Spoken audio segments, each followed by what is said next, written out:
மே 8 எங்களுடைய திருமண நாள். இந்த நாளுக்காக நாங்க வந்து பர்ச்சேஸ் பண்ண சென்னை சில்க்ஸ் போயிருந்தோம். ஸோ குழந்தைங்களுக்கு ட்ரெஸ், அதுக்கப்புறம் அவங்களுடைய ஆக்சஸரீஸ், என்னுடைய ஆக்சஸரீஸ் எல்லாத்தையும் வந்து கலெக்ட் பண்ணிக்கிட்டு, பர்ச்சேஸ் முடிச்சுட்டு வரலாம் அப்படின்னு சொல்லிட்டு கிளம்பியிருந்தோம். போயிட்டு எங்களுடைய பர்ச்சேசிங் வந்து நாங்க பண்ணவே டைம் இல்ல. ஏன்னா குழந்தைங்க வந்து அவங்க செக்ஷன்லேயே டைம் வந்து ஓடிப்போச்சு.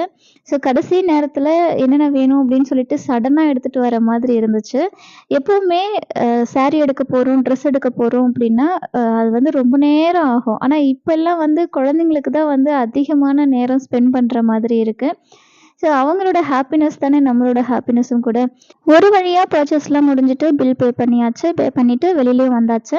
ஸோ எங்களுடைய வெட்டிங் ஆனிவர்சரிக்கு ஒரு சர்ப்ரைஸ் குடுக்குறேன் அப்படின்னு சொல்லியிருந்தாரு. என்ன சர்ப்ரைஸ் அப்படிங்கிறத இப்ப வரைக்கும் சொல்லல.